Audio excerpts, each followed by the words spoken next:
Welcome to Ancestry Lands, Rainwater Collection Edition. Phil, cheerfully.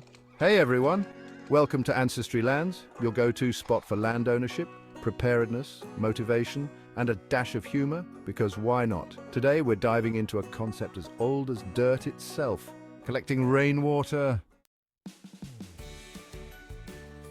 Chapter 1, the 3-bucket water filter, DIY or die. Phil, first off, let's talk about clean water, because, believe me, you don't want to be sipping on rainwater au naturel. I've whipped up a basic water filter here using 3 empty buckets, some gravel and sand. It took me less than 30 minutes, which is about the same time it takes me to figure out how to assemble a piece of IKEA furniture. And that's saying something. This filter setup, it's not just a fun science experiment, folks. This could be a lifesaver in a crisis. Imagine the grid's down, the taps are dry, and you're staring at a puddle of questionable water. This filter, your new best friend. So, how's it work? Well, you've got your 3 trusty buckets stacked on top of each other. The top bucket, that's where the magic happens. We're talking layers, people. Layers of gravel, sand, and maybe even a charcoal filter if you're feeling fancy. As the rainwater trickles down through those layers, it gets cleaner and cleaner, like it just went through a car wash for H2O. By the time it reaches the bottom bucket, crystal clear, ready to quench your thirst. So don't overlook the power of 3 buckets, some rocks, and a little bit of ingenuity. Chapter 2, Rainwater Diverter, turning your roof into a water slide without the swimsuit. Phil. So my barn roof here needed a little DIY magic. With a few PVC pipes, some elbow joints, and a 55-gallon barrel, I created my very own rainwater water slide just without the splash. The best part, even with my questionable handyman skills, it works. The idea is simple. Intercept the rainwater before it hits the ground and redirect it to your barrel. Think of it like a detour sign for raindrops. Instead of soaking into the ground, or worse, eroding your precious topsoil, that water is now being collected and stored for later use. I installed a diverter right under one of my downspouts. It's basically a Y-shaped piece that channels water from the downspout into my barrel. Once the barrel is full, the excess water just flows out the other side of the diverter and back onto its merry way. No muss, no fuss, just pure, clean rainwater, ready for action. And let me tell you, there's something incredibly satisfying about watching that barrel fill up during a good downpour. It's like free liquid gold, folks. And the best part, you're not relying on the city water, which, let's face it, can get expensive. Plus, it's good for the environment. Chapter 3, Tarp Method.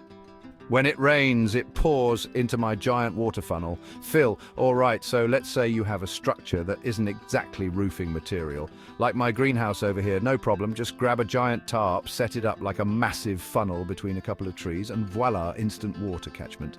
This method is all about improvisation, about making the most of what you've got. You don't need fancy equipment or expert construction skills. All you need is a tarp, some rope or bungee cords, and a couple of sturdy trees or posts. Find a sloped area, string up your tarp, and let gravity do the rest. Rainwater will naturally flow down the tarp and collect at the lowest point. You can then channel that water into a barrel, a bucket, or even a kiddie pool if you're feeling ambitious. I like to use this method for my greenhouse because it's a great way to collect water for my plants. It's like a giant free watering can that refills itself. Plus, it's a good way to conserve water and reduce your reliance on the hose.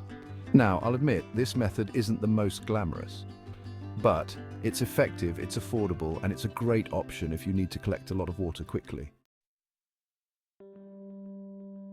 Chapter 4, Ground Collection, turning your yard into a mini oasis, minus the flamingos. Phil. Now, if you want to take a leaf out of nature's book, consider digging a pond or basin in an area where water naturally pools. It's a great way to turn your yard into a mini oasis, and it looks good too. Digging a pond isn't exactly a walk in the park, but trust me, the end result is well worth the effort. Imagine this, a tranquil pond nestled amongst lush greenery, the gentle sound of water trickling over rocks. It's like having your own little slice of paradise right in your backyard. And the best part? You created it yourself. You'll want to choose a spot that naturally collects water during a rainstorm. Look for low-lying areas or areas where water tends to pool. Once you've found the perfect spot, it's time to break out the shovels. You can make your pond as big or small as you like, and there you have it. Your own little backyard oasis, perfect for attracting wildlife, relaxing after a long day, and of course, collecting rainwater. Chapter 5, Rain Chain Symphony, where water collection meets wind chimes. Phil, who says water collection can't look good? Try hanging a rain chain from your roof.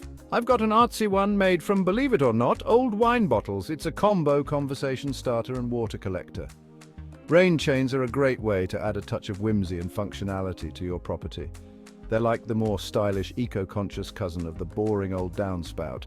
Instead of water just disappearing down a pipe, a rain chain guides it down in a visually appealing way. It's like a mini waterfall cascading down your house, creating a soothing, almost musical sound.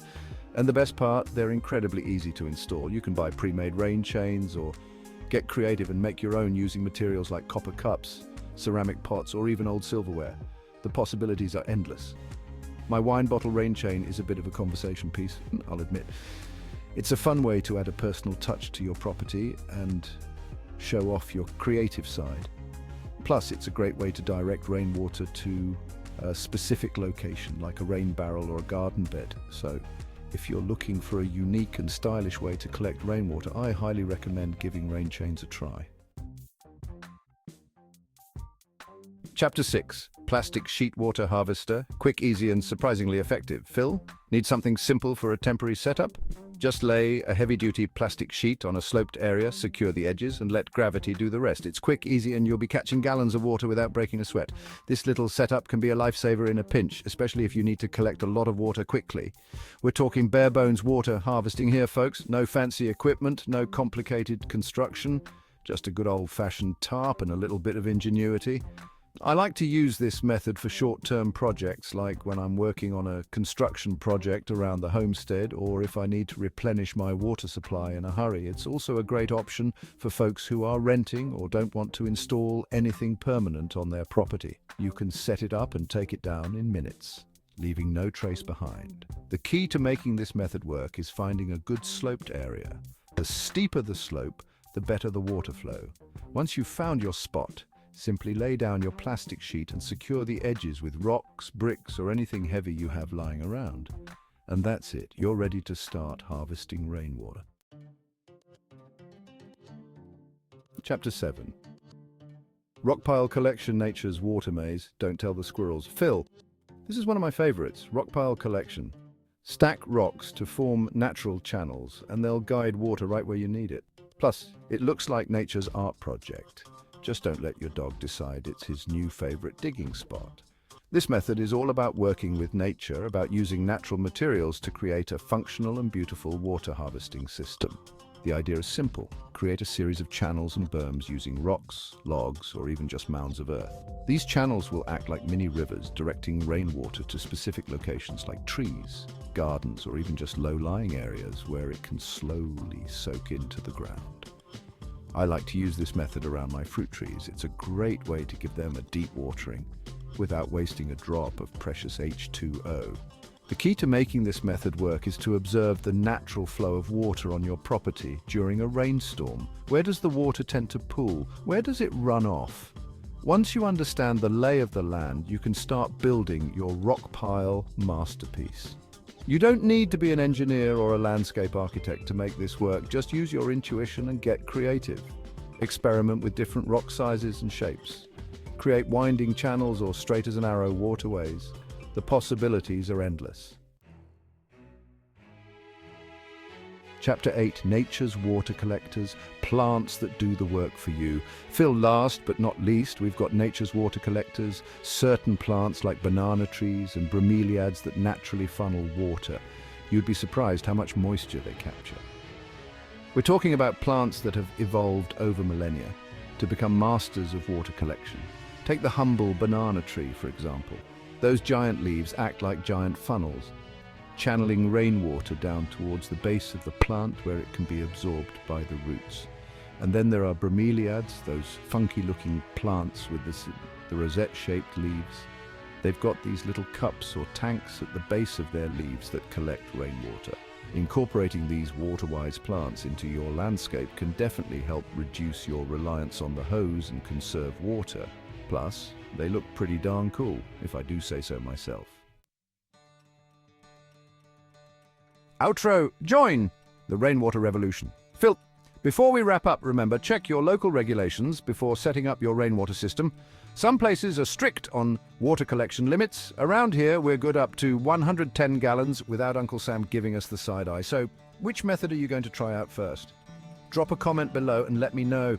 If you enjoyed this video, make sure to hit that subscribe button and join the Ancestry Lands community for more tips on homesteading, land ownership, and building a self-sufficient lifestyle. Remember, you either own property or you'll be owned as property.